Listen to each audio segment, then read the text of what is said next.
Hello, and welcome to the Argyle HR Leadership Forum, Harnessing the Power of HR Technology. My name is Vicki Limbrunskill with Argyle. It's great to have everyone joining us today. Just a couple of notes before I turn things over to our esteemed speaker for this session. First, a quick reminder to stop by our sponsor's virtual booth at any time during today's event and for the following week. Our partner, Eightfold, is committed to providing you with valuable content and a great overall experience today. At any time during the event, you can visit their virtual booth from the main agenda page, and that does include complimentary materials, information, and meet and greet opportunities. And now, without further delay, I'd like to introduce our speaker, Mercedes Sullivan, VP HR Storefront Architect at TIAA. We are so excited to have Mercedes with us for a keynote presentation titled Human First HR Innovation Strategies for a Complex Workplace Environment. Welcome, Mercedes, and over to you. Hi, everybody. Good afternoon. All right. So my name is Mercedes Sullivan. I am the head of the HR storefront, or the people team, as we call it at TIA Rev here. Essentially, what that means is that I am in charge of ensuring that all the products and services and the offer for HR is consumed properly, and our employees have a good experience in knowing where and how to get that information. But previously to this role, I spent 8 years at the PMO, where I ran our agile transformation and productization of HR, which is most of what I want to talk to you about today. I'm hoping it's an informal conversation and we'll have some questions and answers at the end.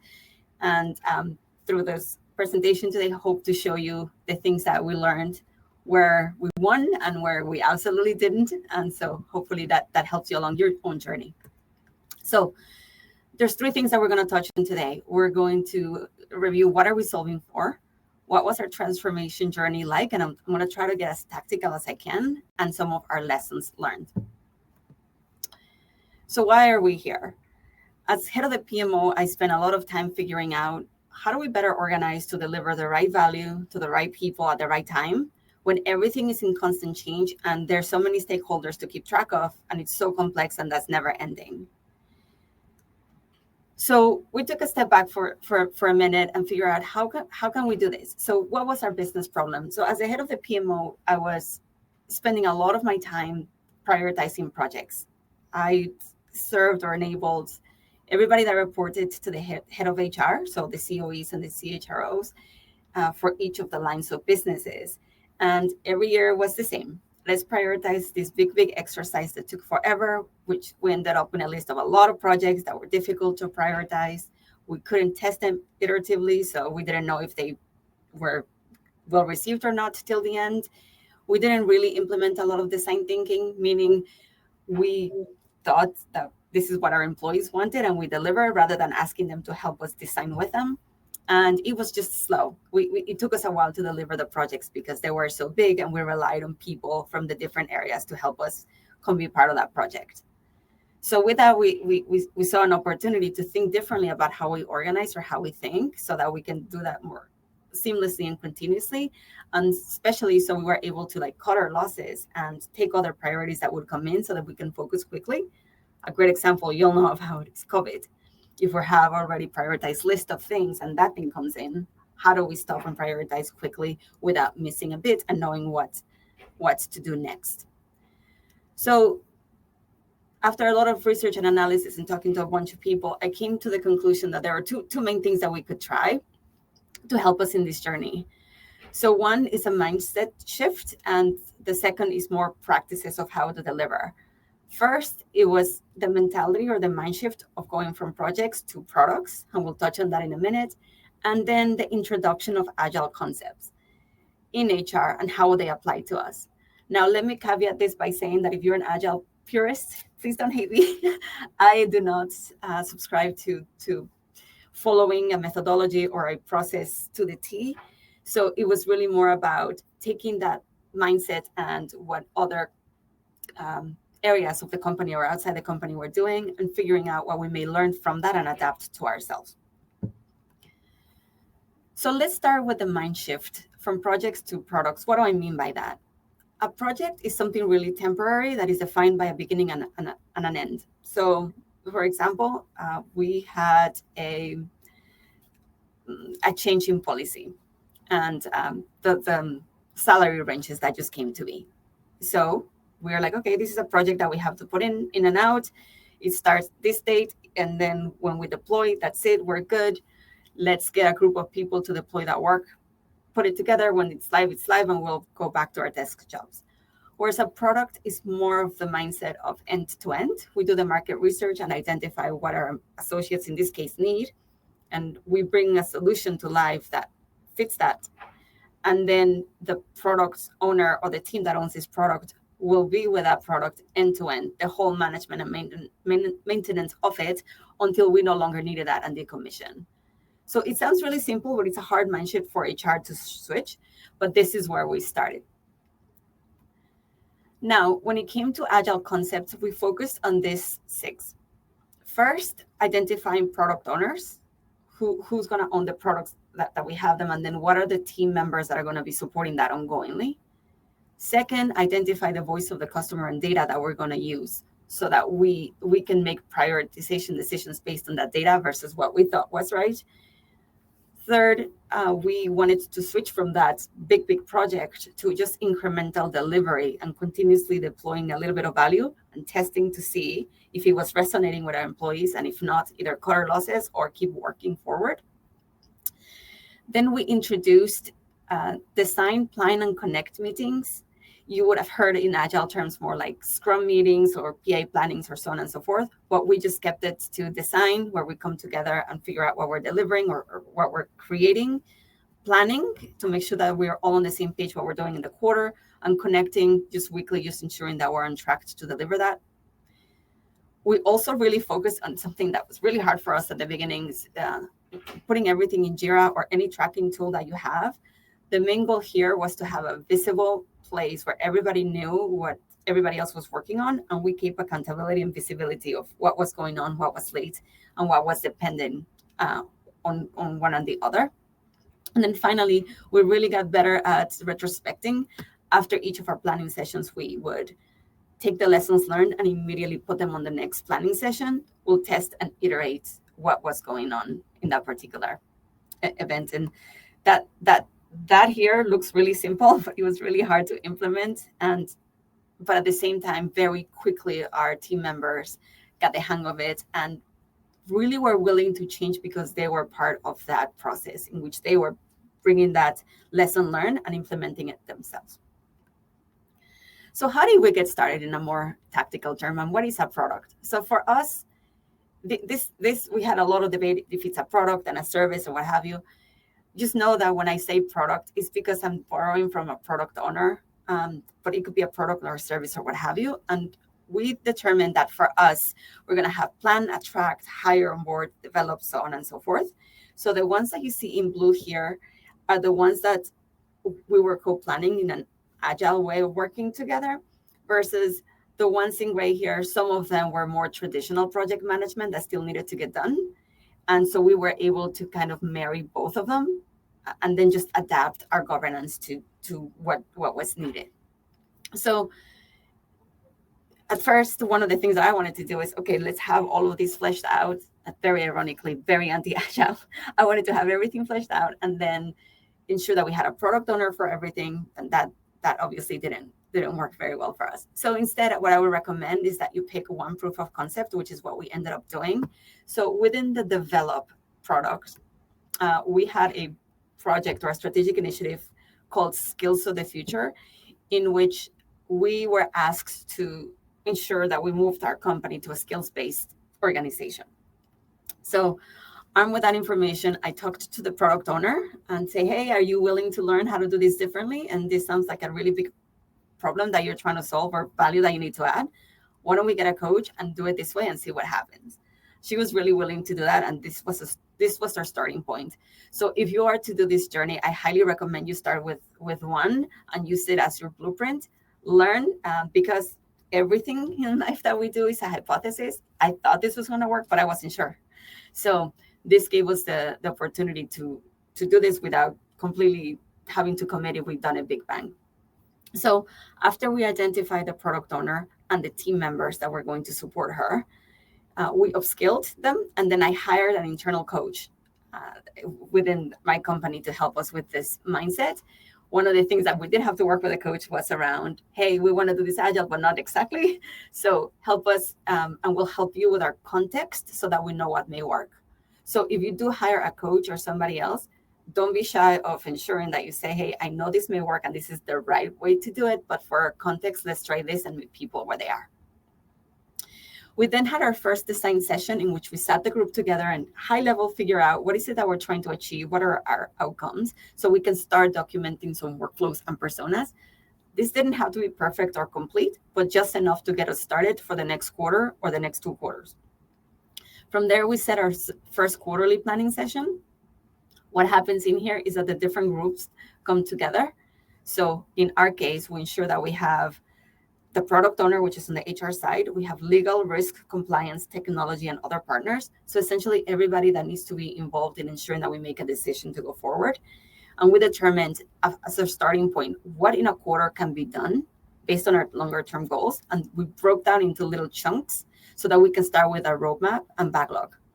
And as I said earlier, we put this into Jira, not just for transparency, but this tracking tool also helped us understand and start measuring how many of these chunks of work and hours of work can we do in a quarter? Because as time went on, we can figure it out and actually start tracking how much capacity we truly had as a team. And we can better plan as we got better and better with more data. From there, we had our weekly check-ins just to ensure that the work that we said that we were going to do was getting done.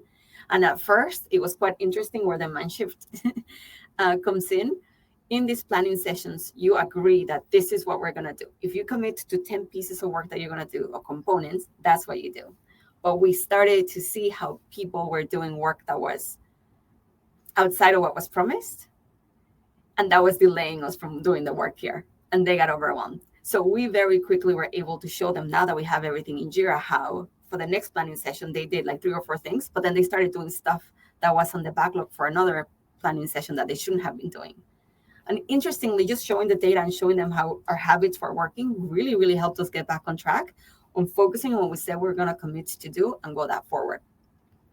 And this all was shown at the retrospective. As I said, at the end and the beginning of each of the planning sessions, we started with what worked and what didn't, and we immediately tried to incorporate it for the next quarterly planning session.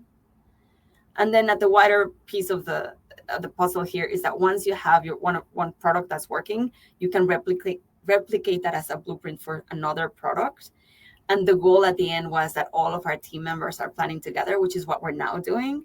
At the quarterly meeting, all of our product owners now come in. Each of the product owners do a readout. This is what I'm hoping to do in the next quarter.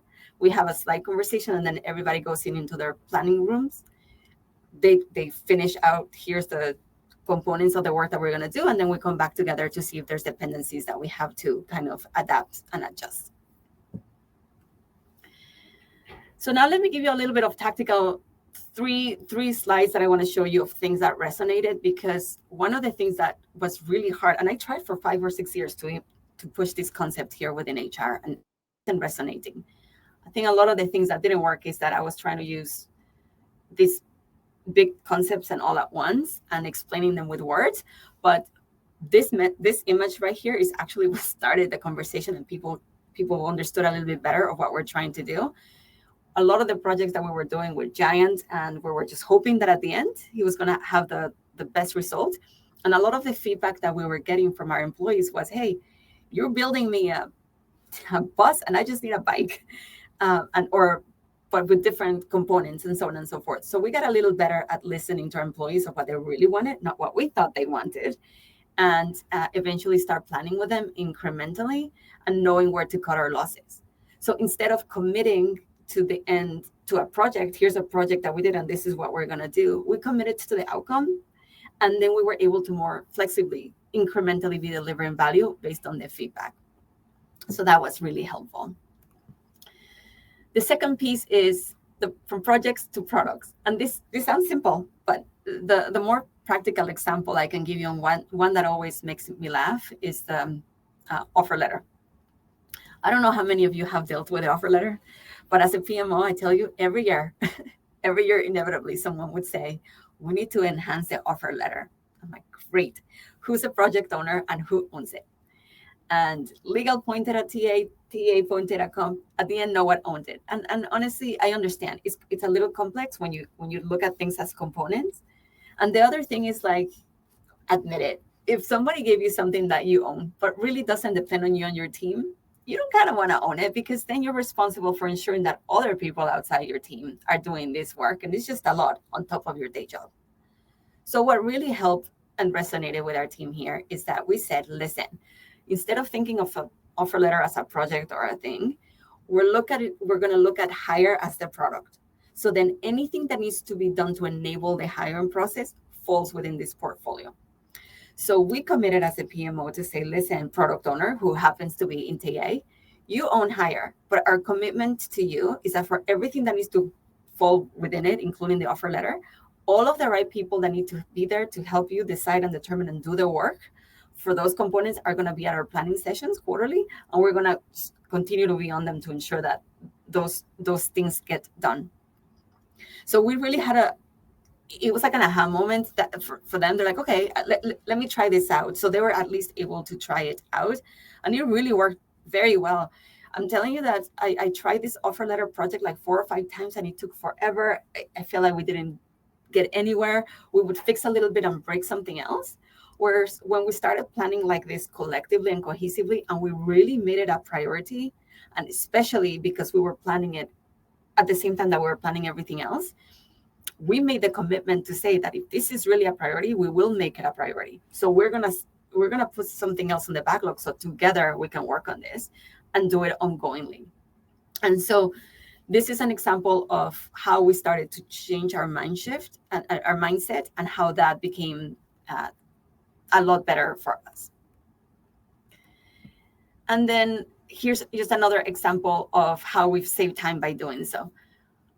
When we got a little bit more mature, we had attract, hire, and onboard teams planning together. And the onboard product owner came in and said, hey, I'm going to deliver a welcome kit, and here's my plan. So luckily, within the meeting, we had compliance, comp, HRIT, and also PMO. And we were all able to ask him immediately a couple of questions. Hey, did you ensure that it was pretty clear that it's not going to be taxable? The PMO, I'm like, hey, do you even have money for this? What's going on? And our HRIS or HRIT were able to just quickly say, hey, are you going to be able to do it within your system? We use Workday, or is it something that's going to require an integration, so that we put it on our roadmap? And so as you can see here, if this was a project, we would have gone on our project on the side. Some of these people may or may not been in the room.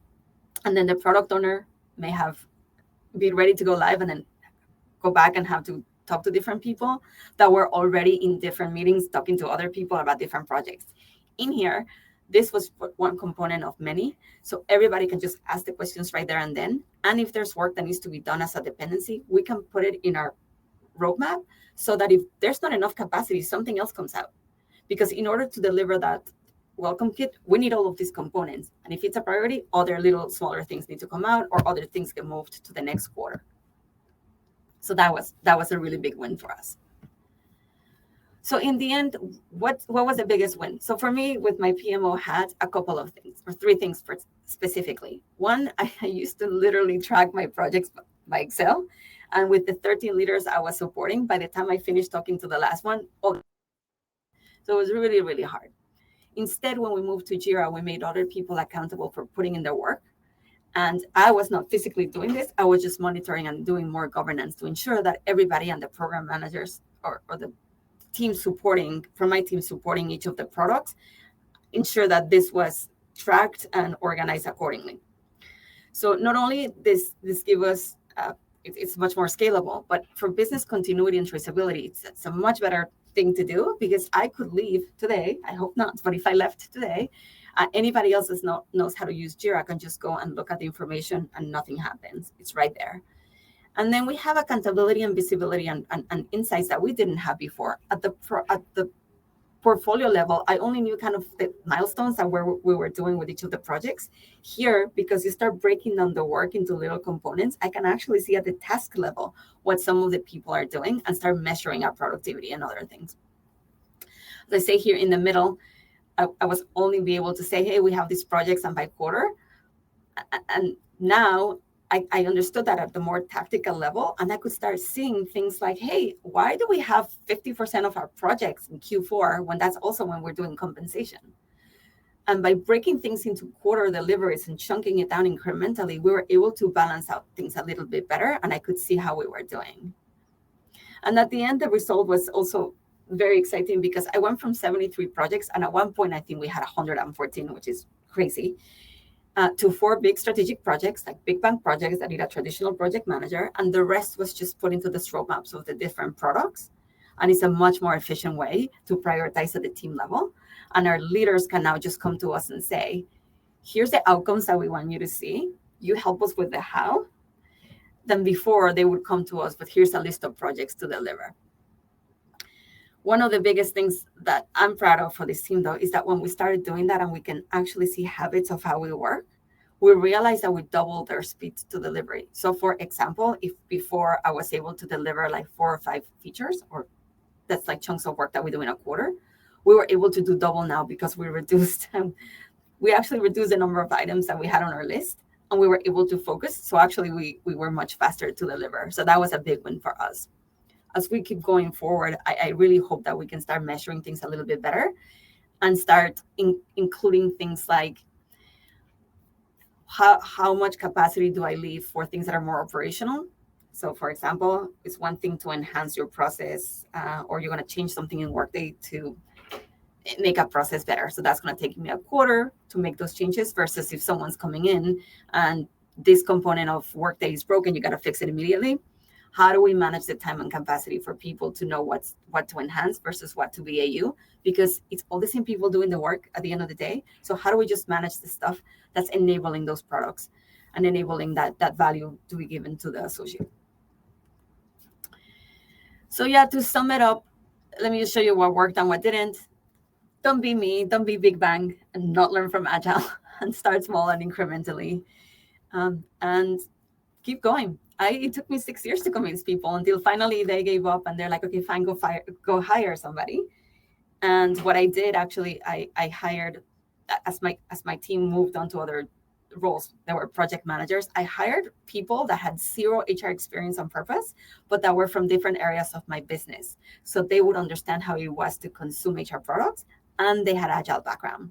So they helped me a lot with that change incrementally. Do not follow strictly a type of Agile, and that's my point of view. Other people disagree with me, but to me, what works always best is just to take some of the concepts, adapt them, and then take the heat when people tell you that you're not Agile. It's true, but we're doing a much better job and it's working for us. And then do not use the Agile words. I started with, let's educate everybody with what's a feature and a story, and we're going to be great, and we're going to sound so cool. And at the end, people were just confused, and we were missing the forest for the trees. We were really focused on what Agile is versus doing the work. So I recommend that you humanize it or just call it what it is as much as possible. So it worked. Speaking that POC with the skills to the future, as I mentioned, our product owner was phenomenal. If you pick one person that's willing to do it, people over process over technology, for me, pick the right people, pick the right team. And once other people started to see that it was working, the other product owners immediately wanted to get on the bandwagon. Pick a couple of practices and start from there. Incrementally get better. Slow and steady wins the race. Go slow to go fast. And then, as I said, simplify the technology. Instead of PA planning and then sync or what have you, it's a planning meeting, design meeting. Whatever works in your context, that's what I highly recommend that you do.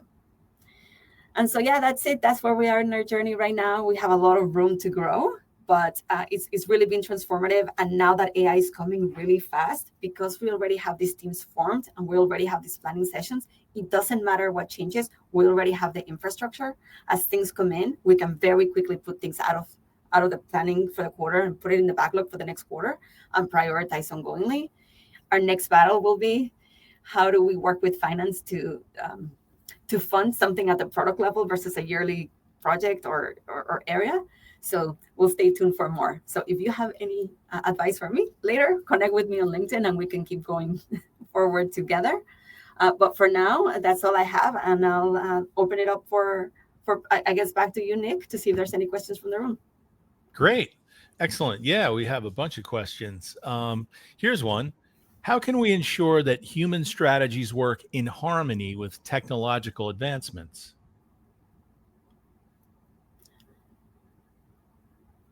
So, to me, technology is never the product. Technology is always the enabler. So the more we have this technology, the more we have to look and think of the human. It all starts with what is the human experience that we need? What is the work environment that we want to create? And based off of that, then we ask how technology can help us enable that. I see a lot of people thinking that digital and technology are the same thing.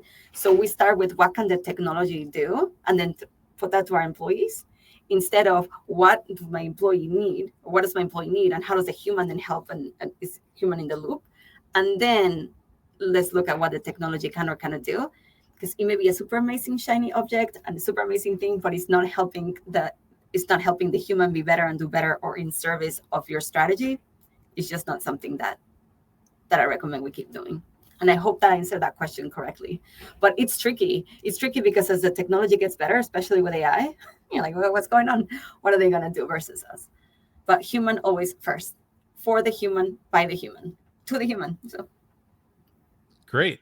Here's another question. How can HR teams start implementing these strategies without overwhelming their current processes? fantastic question. We're overwhelmed, we're overburdened. It's awful. So what I recommend is take a project that you already were going to do and just test that. So for us, the skills for the future was going to be a project anyway. So we're just okay. Instead of doing that, let's start in this way. And we started with the minimum number of people that we needed in the room. And we started with quarterly, and we started with, okay, for this quarter, all we need to do is figure out what is the scope and what are the three things that we want to deliver. So for us was a marketplace, gigs, so that you can sign up to do temporary jobs, and then so that if you wanted to apply for a job, you could recommend another one based on your skills, things like that. So we were already doing that, and we simply hired a coach to help us do this a little bit differently. Instead of in meetings that were dispersed and I had to put on their calendar, we just scheduled these meetings that were recurring, and we just started doing that. So we actually we made it easier for the work that we already had to do. But it's one that you're gonna know your context best and see what works or not. And also, this may not work for you. So I would just start with something like that, try it 1 or 2 times, and maybe what you're doing already works best. So it's all a hypothesis, and you just go from there. Pick a product owner that's willing and that's going to be present, because that for us was the most important thing, the human. Great. And I think we have time for one more question. What steps can HR teams take to become more agile and responsive to changing workforce dynamics? I think the number one thing for me, regardless of what methodology you use, is that voice of the customer. Understanding what they need, understanding how people work. I often still see that we give HR to the business without understanding how the business works. So if you understand your business and you understand what they need and you're really realigned with what they're trying to deliver and you aligned to that, you're going to know very quickly, and you put your ego aside. Your ego needs to go to the side for a second. And I'm talking about me because I'm like, my project's amazing, but it didn't work. So what do they actually need? What are they actually using? And get really critical at observing what they value and give that feedback, and then start from there. And just incremental delivery, do the minimum. I don't know, we're perfectionists in HR. We want to people please. I'm not sure. It doesn't have to be perfect. It has to be valuable and it has to be good. And then involve your associates to plan with you. And if you involve them in the design and planning session, you'll be amazed how engaged they are. And you don't even need to do change management because they're actually selling these ideas for and with you. But mainly be willing to take off things. We do too much. Take things that don't add value.